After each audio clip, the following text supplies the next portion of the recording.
Dinosaurs are still a relatively new discovery. In the 1800s, two men would go to extreme lengths to ensure their names would go down in history for finding and naming them. Would this feud be worth it? And who would come out on top of the Bone Wars?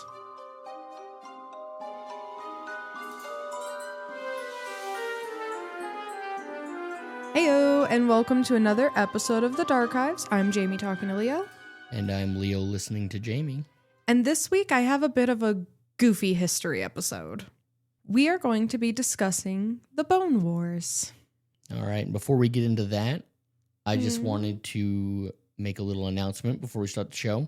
We release on Friday, but today is Monday, and it is also Jamie's birthday. Yay! So a big happy birthday to Jamie. Thank you. And also, thank you, Jamie, for coming out on your birthday and recording. It is awesome of you to do that. Hey, gotta do it. Gotta do it for the, you know? Yeah, for the boys. For the guys and gals. Okay. But yes, thank you. It is my 30th. I am finally an adult. Yep, she's made it. But if you guys could just leave a happy birthday to Jamie in the comments on whatever platform you're listening on, I'm sure she'd appreciate that.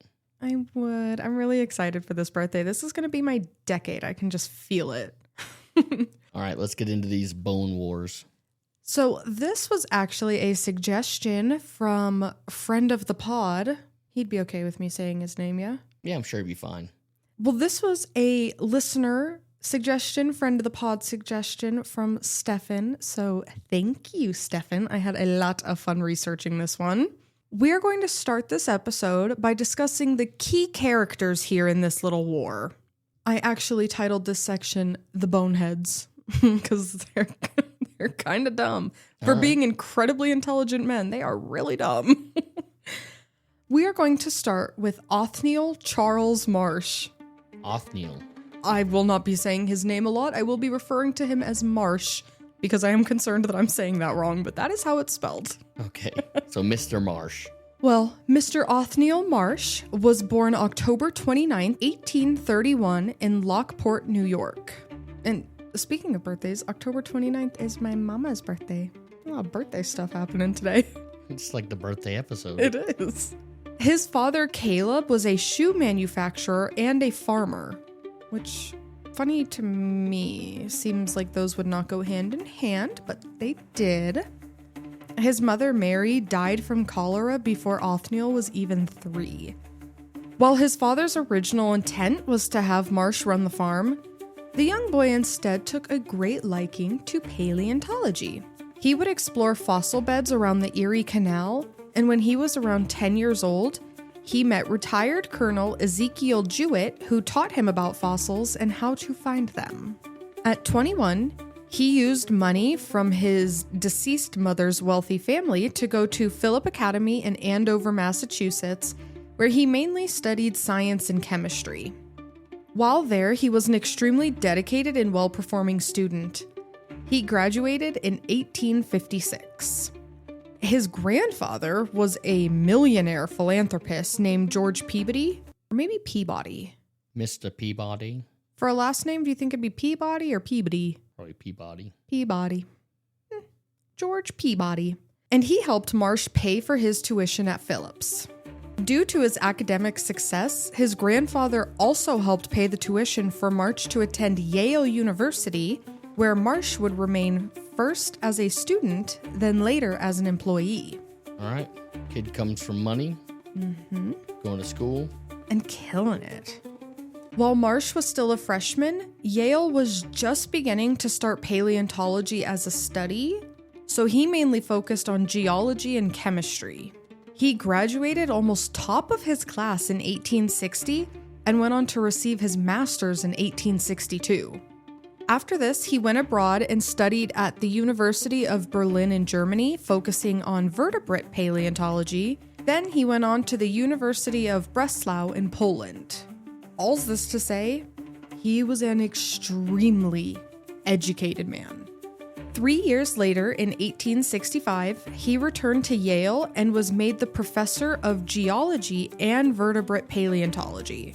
This position was actually created specifically for him and was made to work hand in hand with the professorship of paleontology, Luis Agassiz, who worked at Harvard.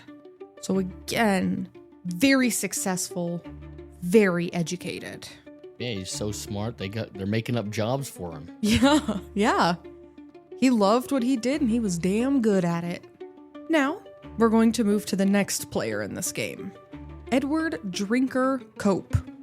Most drinkers try. I saw your face. I knew you were thinking of something there. Most drinkers try to cope. Well, this one, Edward Drinker Cope, was born on July 28th of 1840 in Philadelphia, Pennsylvania.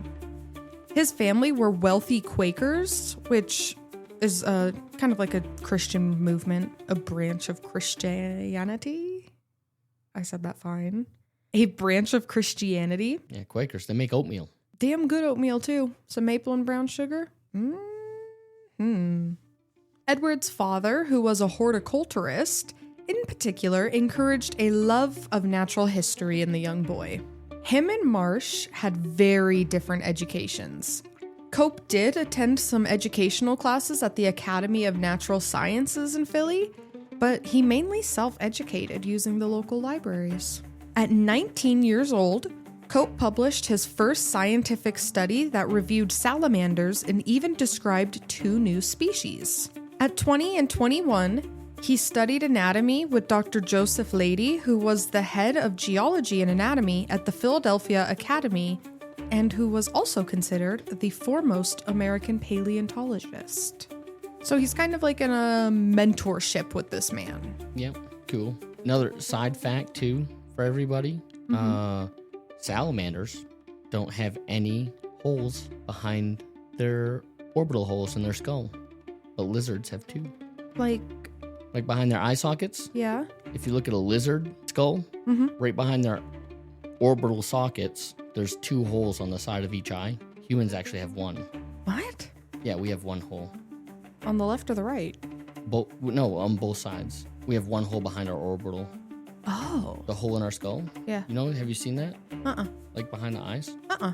Well, lizards and humans have them to help strengthen their jaw muscles. It adds spaces for more musculature for the jaw. Okay. We have bigger bite forces and stuff. Okay. And for lizards, having the 2, it helps with thermal regulation.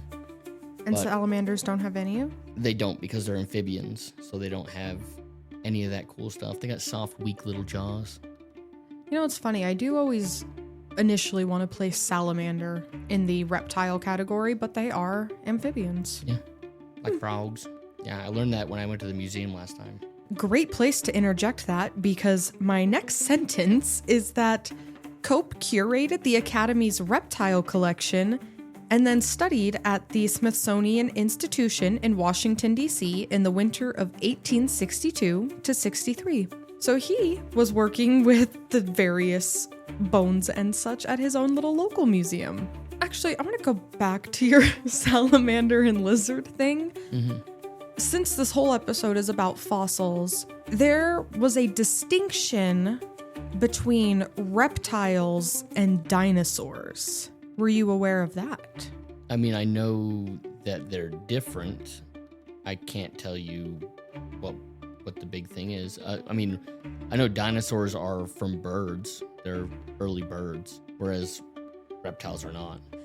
There was actually, I believe it was recently, a fossil or maybe even some amber that was discovered, and it had feathers, which is our first real indication that dinosaurs might have been feathered. Yeah, and also we know that they're from birds because their shoulder blades have wishbones, and the only animals that have wishbones are birds. I'm pretty sure all predator dinosaurs also had wishbones. So all predator dinosaurs are early descendants of birds. Or birds are descendants of them. They're the early ancestors to birds. Yes, early ancestors. That is incredible. But you and I could sit here and geek out on dinosaurs all day. Back to these dinosaur geeks.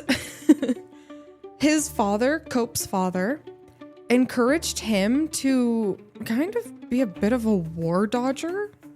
So to avoid the Civil War happening in America at this time, he traveled to Europe where he studied the natural history collections of various institutes and learned to catalog and study anatomy.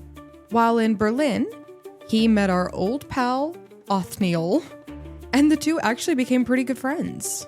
In 1864, Cope returned to the US and was awarded a professorship at Haverford College, where he remained for 3 years until he left to go work in the field.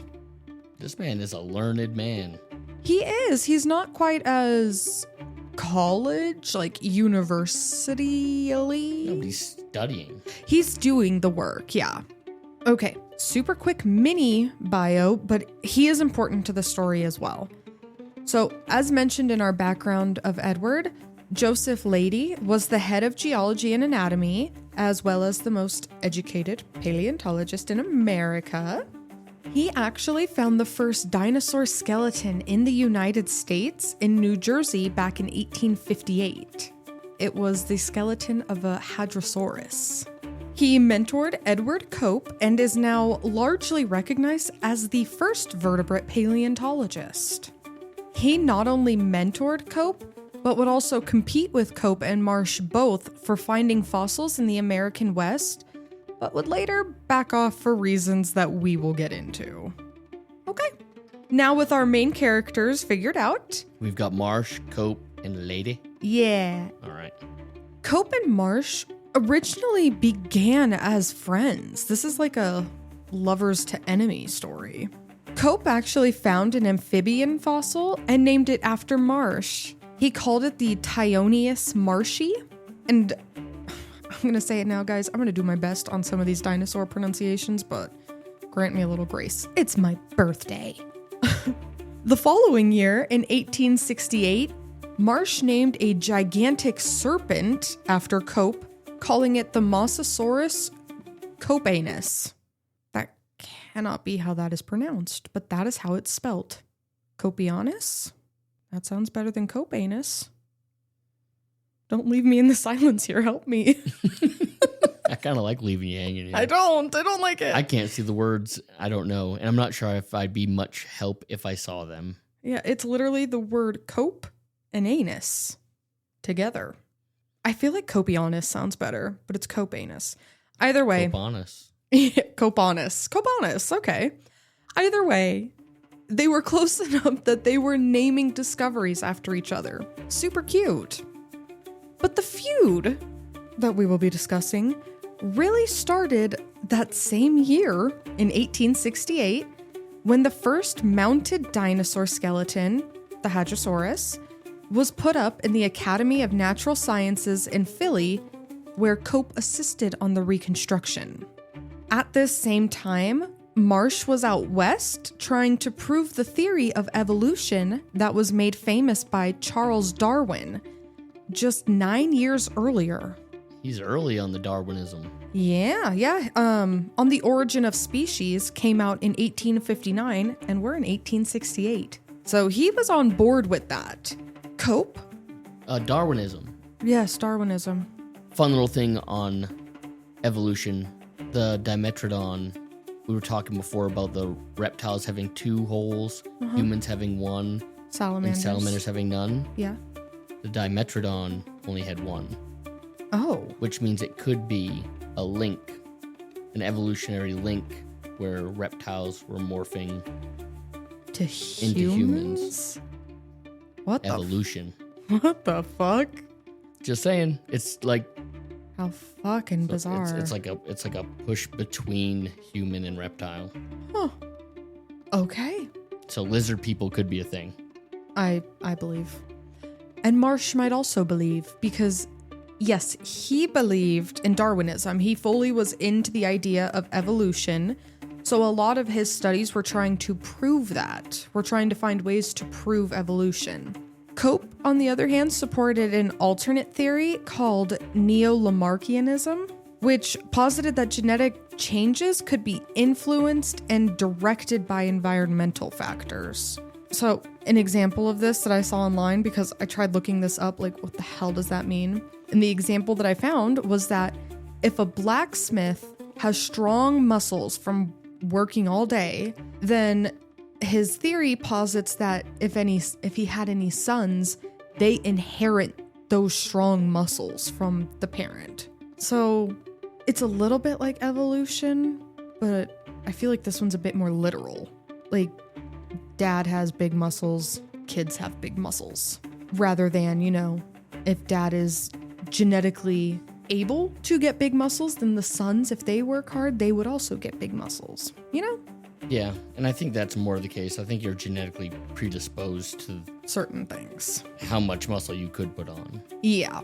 They didn't necessarily see eye to eye on the idea of how things like that happen. But in 1868, so this is all in the same year, Cope gave Marsh a tour of the fossil bed where the dinosaur skeleton had been found. And a few months later, without any sort of consultation with Cope or anyone else, Marsh hired some fossil finders and began digging in the same quarry, bribing the quarry owner to have all fossils sent to him directly at Yale. A little secret research going on. He had a partner, he's going behind his back, a little sneaky sneak. Yes, so we're kind of getting into a little bit of bitterment between the men. They're not seeing eye to eye. Marsh is being a little shady.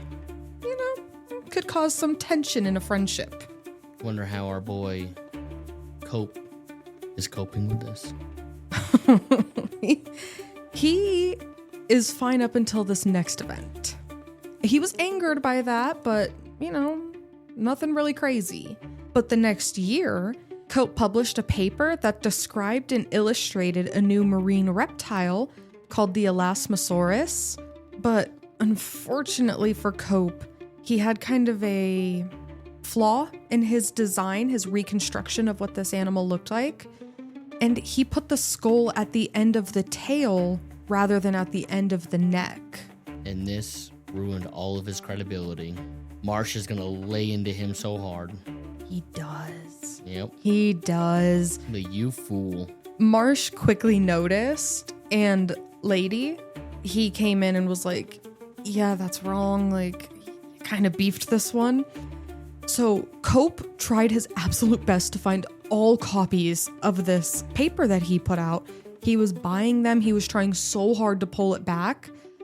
But Marsh, for whatever reason, used this mistake as a way to embarrass Cope. And Marsh actually published his own papers discussing and highlighting this error. Like, Marsh is kind of a shit friend. Yeah, he's not a friend at all at this point. No. He's literally just, he's trying to bolster his knowledge by defaming someone else. Yes, somebody that he called a friend. Mistakes happen, bro. Yeah. Shit happens. Work together, figure it out so science can progress. Yeah, there was no reason to do that. Like, this is a brand new field of science, a brand new field of study. Be fucking nice as people are trying to learn it. Next, in 1870, Marsh traveled west in the hunt for new and exciting skeletons. He went to Kansas, Colorado, and Wyoming, where he and his team were relentlessly searching and publishing everything they found. Marsh was publishing his studies and finds in a popular magazine called Harper's Weekly. And a little bit after this, Cope bought the American Naturalist, where he would publish all his findings. So they're trying to put their names out there, get their names out there and associated with the science and dinosaurs. Bad that Cope had to buy a whole magazine to get his out, though. I don't think he had to. I think he wanted to. He was like, I'm gonna own this. I am going to... It's one way to market yourself. Yeah. Be the owner of the marketing. Not a bad idea, honestly. In 1872, Cope arrived in Wyoming, where he began excavating at the Bridger Basin in the southwest portion of the state. Marsh was upset by Cope's arrival, though, because he felt that he had an unspoken claim to the area, and he would even resort to spying on Cope with legitimate spies and even using code names where they called Cope Jones. That's silly Jones. Like, trying to figure out his progress and if he was finding anything. Marsh is kind of crazy. Dr. Jones? Dr. Indiana Jones? Ooh, no mention of that, but I like that theory. I like where you're going with that. He was an archaeologist, not a paleontologist, though. It's still a study of finding old shit. Different ology. Different ologies, but we're all looking for old stuff. Also in this area was Leidy, just trying to find some fossils and do his work. You know, just trying to mind his own biz. While all three men did find a mass amount of bones, they took the original number of dinosaurs from just a handful to more than 100. But they did it all wrong. The showmanship and the one-upping of each other was more important than the actual science, which you mentioned earlier, spot on. And as a result of this, some species were frequently renamed. Like, they would find the same set of bones and just rename them as different dinosaurs. Yeah, because they weren't talking to each other. Yeah, they were completely flubbing this. At the same time, both of them were publishing smear campaigns against each other, accusing one another of things like fraud and ethical violations. So on top of ruining your own scientific research, what's true, what's not, are these studies actually being done correctly, or are these men telling the truth about each other and they were just violating everything, you know? Yeah, it seemed like it was more important for them to show off than actually show up. Show up is, I guess, show up. Yeah, that'll work. Yeah, there's just, it was less about the science and more about their showmanship. Showmanship works. I was going to say like their personas, but persona. It was like more showboating, less science, more showboating. That's that's kind of exactly what it was. In 1877, an amateur fossil hunter named Arthur Lakes was out digging in our neck of the woods in Morrison, Colorado. Found a Stegosaurus. He did not, but he did find the first fossil from the Jurassic period. What were they finding before this? Triassic? Well, I can tell you that Hadrosaurus was from the late Cretaceous period, 70 to 80 million years ago. The Jurassic period was about 200 to 145 million years ago. So Jurassic was a lot longer ago than the Cretaceous. And Triassic is before that. Really? I gotta get up to date with my Asic periods. It's so cool to me how things were bigger back then. Okay. Yes, so Arthur Lakes found the first fossil from the Jurassic period in the United States. Arthur Lakes was actually really cool. It was his discovery that kicked off the dinosaur bone rush here in Colorado, and his research of minerals and extraction methods proved to be essential in the mining industry here in Colorado. Cool. Yeah, and mining's a pretty big thing here in Colorado. Well, mining was huge. Yeah, and he helped a lot with that. Back in 1874, so 3 years before he finds this full set of fossils, Lakes and a student were hiking on the South Table Mountain near Golden, Colorado, when they found a massive serrated tooth. They had it sent to Marsh at Yale, but never heard back about it. Remember this tooth. We're going to circle back on it. But the 1877 discovery was that of a large saurian bone. His discoveries in Morrison include that of the Apatosaurus. Am I saying that right? No idea. I don't know that one. I don't know all the dinosaurs, just some of them. Yeah. The Apatosaurus, the Stegosaurus, the Diplodocus, and a small crocodile called the Diplosaurus felix. He actually found an almost complete Stegosaurus in Como, Wyoming as well. So he was fucking cool. The Stegos were doing it out here too. Yeah. There were lots of Stegos. Isn't that the mascot of the Colorado Rockies? It's actually our state dinosaur. Fucking sick. Pretty sure. The Stego is not the Rockies mascot. No, it's a Triceratops. Nope. I think it's a triceratops. This is all getting cut. God, we can't stay on fucking topic. Rocky is mascot.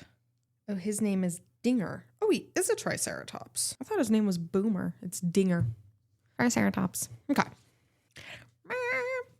Back to our bonehead boys, though. Lakes made the mistake of telling both Marsh and Cope about his discovery. Both men arrived and began ruining everything. It was here that Marsh employed his spies, and at some points it's even speculated that he resorted to destroying fossils that he and his team couldn't carry. That way Cope wouldn't get them. Dude, get over yourself. Grow up. There's a limited amount of these that we can find completely intact. Mm-hmm. Preserve. Yeah. That's your fucking job. Preserve. Yeah. Blow them up. Dude, Marsh is a dick. Yeah. Also, that way Cope couldn't get any of them. Fucking crazy. I ain't that mad at Cope for fucking up putting a head on a tail, but I'm pretty pissed at Marsh for just acting like a fucking cunt the whole time. You want to hear even more? Let's hear it. In 1881, a geologist named John Wesley Powell was appointed as head of the U.S. Geological Survey with the goal of consolidating all the geographical surveys that were ongoing at that time. He was friends with Marsh, so Marsh was appointed as the chief paleontologist, and this gave him not only better funding for his own excavations, but also the power to dole out where government funding went for all paleontological.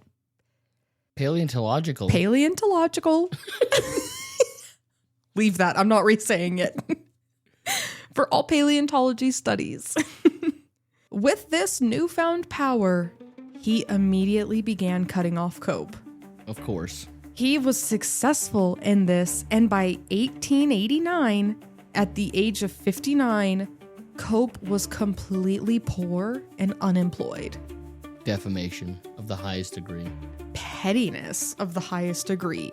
Fucking grow up, yeah, Marsh. But he ruined that guy's reputation so he can't find work, and also controlled the funding so that way he couldn't get funding to continue his work. Mm-hmm. Yeah, he fucked him. Even doing this, Marsh would not relent. He attempted to take possession of all of Cope's fossil collection from the Philadelphia Academy, claiming that because the expeditions were somewhat funded by the government, they then belonged to the government. Cool. Well, but he's not the government yet, so doesn't that count for all of his stuff too? Ooh, keep that thought in mind. We are circling back on that so fast. Thanks to Cope's highly detailed records, he was able to prove that he himself had actually funded most of his expeditions. Good job, bud. Yep, so the fossils remained where they were. Cope, angered by this shady move, began to have journalists publish articles that suggested Marsh and Powell, who was the head of the Geological Survey, were misusing government funds and accused Marsh specifically of plagiarism and scientific fraud. I mean, yeah, I'm with him on that. Yeah. Especially, yeah. I don't know about Powell, but it sounds like Marsh for sure is doing some shit. Yeah, and like, fuck you. Not only am I destitute and unemployed now, but you're gonna try and take my life's work from me? Fuck you. I'm slandering. I'm going to the press. Yeah, eat a dino dick, bro. Eat a dino dick. Both Marsh and Powell published some retorts to this, but this only led to their feud now becoming front page news in the US. The government did not love all this negative attention, though, so Congress eventually decided to withdraw funding from the US Geological Survey.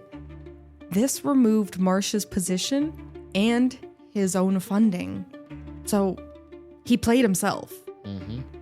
One last little bonk to Marsh's life came when the Smithsonian used his own argument against him and took possession of all the fossils he had found using government funding. Shady mood, Shady move for museum. Well, he tried to do it. Couldn't have happened to a shittier guy, though. Yeah. I'm okay with that. When shitty people get fucked over, I'm okay with that. Yeah. That's karma. But now at the end, both men were eventually left penniless and jobless. And also made a bit of a farce of the whole paleontology community, I'm sure, because they were the two biggest names going around in everything. Oh, they're like these dino boys, they're all idiots. Yeah. They're out here just measuring dicks. Mm-hmm. Dino dicks. Tarnished their own legacies. But let's get into some of this aftermath here. Dinosaurs rock. People suck. They're so fucking cool. Cope was separated from his wife and child, living alone in a Philadelphia apartment. He was unable to find a bidder to buy his entire fossil collection until someone from the American Museum of Natural History bought it from him for $32,000 in 1895. $32,000 in 1895? Let's see. In 1895, worth today. Yeah, that's a pretty good price. So, $32,000 in 1895 is worth about $1.25 million today. See, yeah, that's a nice chunk of change. Nothing to turn your nose up at. Yeah, but still, $1.25 million it's not enough to retire on.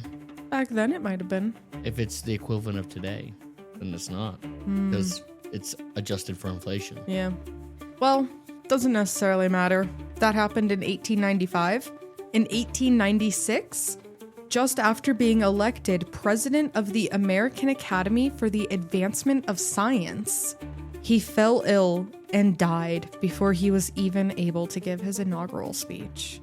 Things were just starting to look back up for him, and he had died. Cope sold his life work and lost his life.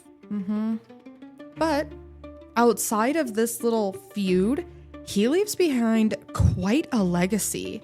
He discovered nearly 1,000 species, including the Camarasaurus and the Dimetrodon.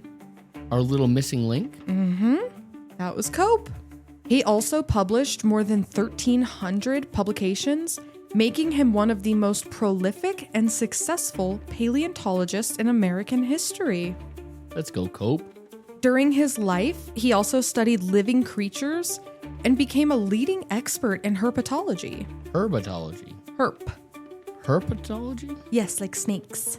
I've never heard that before. Yeah. Herpetology. Yes. Herpetology studies both reptiles and amphibians. So that's kind of like the umbrella term for both of those is herpetology. So yeah, there's full circle, guys. We've talked about salamanders, reptiles, and the missing link between humans and reptiles, yeah. He also described tertiary fauna, which was a time period between the Cretaceous period and the modern period. And this is widely considered to be among one of his greatest accomplishments. He's a fauna boy. He's a fauna boy. Plants. Yeah. His home at 2100-2102 Pine Street in Center City, Philadelphia. Everybody go there now. No. Oh. Well, it was named a National Historic Landmark in 1975. So yeah, actually go. Be respectful, but go. After he died, he left his body to science, and his bones were shelved for over a century before they were found again. His brain and skeleton were put on display at the Worcester Institute in Philadelphia. His brains. His brain pickled in a jar. Now, Marsh, in 1898, he gave his whole collection to Yale. Well, what was left of his collection. In 1899, while traveling from Washington, D.C. to New Haven, Connecticut, he caught a cold that eventually turned into pneumonia. On March 19th, 1899, he died. Also left to Yale was his gorgeous home, which has since been turned into Marsh Hall and was also declared a national landmark in 1965. Go there and burn it down? I don't know. No, we're not burning national landmarks. Let's Marsh. No? What would Marsh do? Fuck it up. Burn it down. Yeah. If I can't have it, nobody can. Goddamn Marsh. He was kind of a dick. And because of that, it's no surprise to hear that he left behind kind of a complicated legacy. What with the feud and everything, that really did take up a majority of his life. He did contribute to the sciences, though, and he helped increase the number of known dinosaurs from around 18 to more than 130 during his career. Wait, how many did Cope find? Well, I specifically made it vague. Cope found over 1,000 species, but that wasn't just dinosaurs. Like I mentioned up top, he found 2 new salamanders. Like that was just Marsh overall. is probably out there just destroying anything that's not a dinosaur. Yeah. It's like, oh, this is a fucking seaweed. Burn it. Yes, and I'm going to sidebar us real quick, but on topic of that, in some of the areas that these men were excavating, they didn't realize that they were seeing fossilized wood, like old trees. And if they had been more focused on the science and doing things correctly, they would have realized, and I can't remember off top what species, and I wish I had wrote this down, but they would have realized that certain dinosaurs lived in dry, wooded areas. But back then, they were claiming that they were living in kind of like more marshy wetlands. Mm-hmm. But if they had been doing their jobs correctly and they had found this fossilized wood, they would have actually known what type of environment the land was when these dinosaurs were living there. Yeah, knowing a little bit more about the dinosaur's habitat. Yeah. Fucking Marsh. Yeah. But Cope was doing it right. It doesn't matter what period. Marsh finds stuff, and he only wants what he wants to get him famous. Cope finds stuff. He documents everything. He was the real scientist. He fucked up one time. He threw a head on a tail. Which, oh my god, it's a brand new field of science. Forgive me, they look the fucking same. Yeah, throw me a handful of bones for a turkey, and I know what a turkey looks like. Watch me fuck that up. Yeah, big time. Anything, like realistically, let alone something that you've never actually seen in real life. Give the man a break. Cope's the hero in this story. A little bit, yeah. Marsh is also credited with creating the law of brain growth that claims that during the tertiary period, many groups of animals showed a gradual increase in brain size. So things were getting a little bit smarter, and he posited that theory.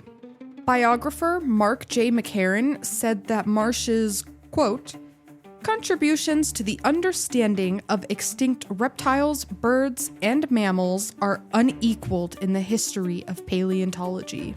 What a fucking shame. Great scientist, shit man.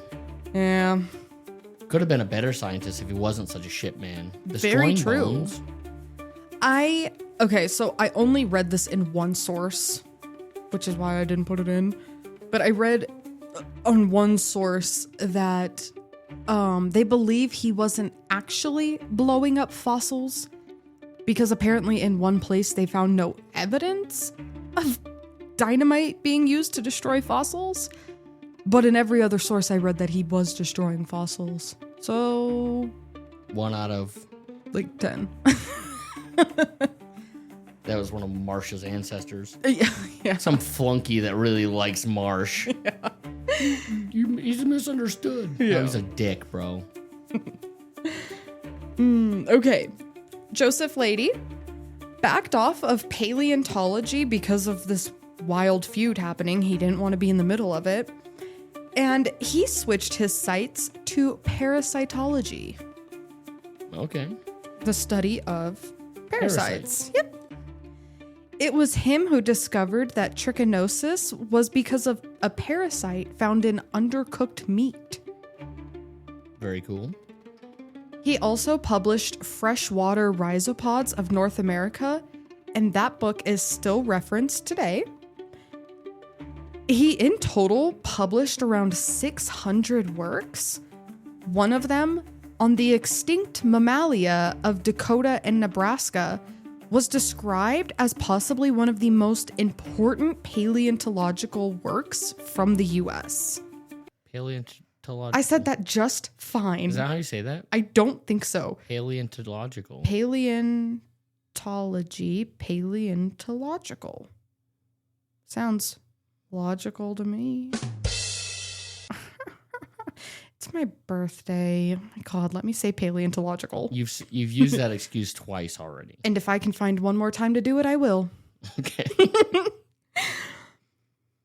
Okay, yes. He had a lovely wife named Anna Hardin, and though they never had any children born of themselves, they did adopt a 7-year-old orphaned girl named Alwinia. Alwinia. Leidy would die in Philadelphia on April 30th of 1891.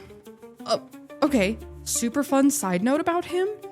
He may have been the first person to use a microscope in the forensic field. In the criminal forensic field. Really? A man was accused of murder and claimed that the blood on his shirt was from a chicken, but Leidy, using a microscope, determined that the red blood cells were not nucleated and therefore could not be from a chicken. That's way over my head, but I'm astounded. So far over my head. I trust you. But I'll tell you what. Way to go, lady. That man confessed to murder. He confessed when Joseph called him out, like, that's not chicken blood. And my microscope can tell me that. And the guy was like, oh. You're right. I did it. Busted, boys. You got me. But isn't that fucking cool? And the second hero of the story has emerged. Yes. Isn't that so cool? Yeah, this is the dark history of Marsh. Yeah, kind of. And his antics. Okay. Arthur Lakes, do you recall? He was the man from Colorado, found the tooth. Oh, yes, Mr. Tooth. Yes, okay.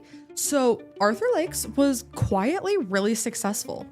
He went on to become a professor of geology at the Colorado School of Mines in Golden, Colorado, and he began filling drawers with both plant fossils and minerals.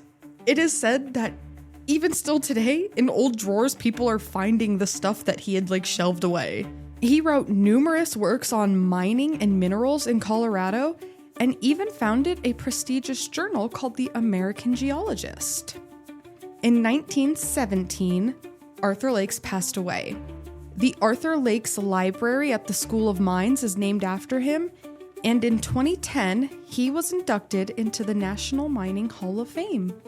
Now, that tooth, you recall it? Yeah, Marsh didn't ever get back to him. Yes. Because it's Marsh. Yes. Well, in 2000, it was rediscovered in the Yale Peabody Museum and determined to be the first tooth of the T-Rex ever discovered. How friggin' cool. Arthur Lakes found that. School of Mines, Arthur Lakes. Mm-hmm. The first tooth of a T-Rex. And fucking, I said T-Rex. You said first tooth of a T-Rex. Huh. Well, I guess when you turn 30, you get your lisp. But Marsh is a fucking fool. If he had looked at it and done any sort of fucking thing with it, maybe he could have come out to find the rest of the bones. But yeah, it wasn't found again until 2000. No, that's what happens when you're chasing glory instead of science. Chasing cope instead of doing your fucking job. But that is my tale on the Bone Wars. Very fun. Never heard about that. I do like dinosaurs, and I know way too little about them.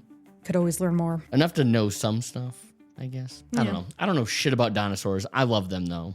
Well, thoughts, views, and opinions on this particular piece of dinosaur history? Very fun little kind of feud going on. At first, I kind of thought it was going to be a battle of egos back and forth, but really it just seemed like one man trying to do everything he could to denounce or defame his old partner. Yeah. And that guy was just kept on trucking. I mean, he was throwing some slander around in the press. What? Only the stuff that he was trying to take, the real stuff. Marsh was trying to take his money away, trying to take his stuff away. Yeah, but even in the beginning, Cope was kind of publishing some slander, ethical violations, maybe some fraud. Like breaking bones? Well, I think Cope was a real one. I mean, he might have said some shit, but I bet all the shit he said was true, whereas Marsh was just destroying stuff so Cope couldn't get his hands on it and just genuinely being a friggin' asshole. Yeah. Well. And our boy Leidy going all Mr. Bacteria to get out of it, you know? Yeah, fucking cool. He He's just all like pivoted. He's like, you guys are wild. I'm going to go over here. Yeah, I'm going to become a world-renowned parasitologist. That's a tardigrade. He would love a tardigrade. He'd love a tardigrade under his microscope. Finding chicken blood. That's not really chicken blood. Yeah, so not too much death and depression like we normally cover, but a very interesting piece of history that took a bit of time to untangle their little mess with the renaming and fucking things up left, right, front, and center, you know? Yeah, and from one of our listeners. So thank you, Stefan, again for sending that idea my way. Yeah. You tell me an idea and I go power up the computer and do all my research. That was me typing. Yeah, no, that was good typing. Thank you. You guys can send us an email or follow us on Instagram, both of which are linked down in the show description. You can also subscribe to the show, rate the show, throw comments in the show. Remember, it's Jamie's birthday today, so a happy birthday.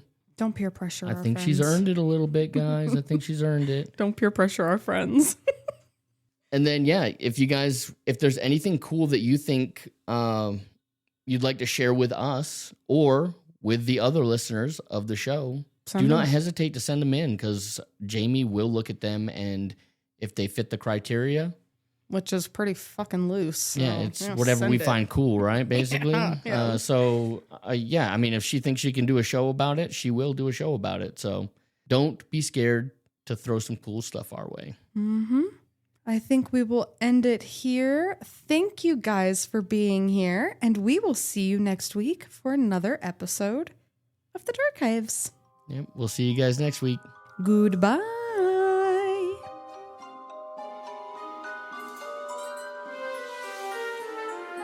You ready to go get a birthday shot? I'm ready for birthday bed. I'm 30 now. I'm tired. It's setting in.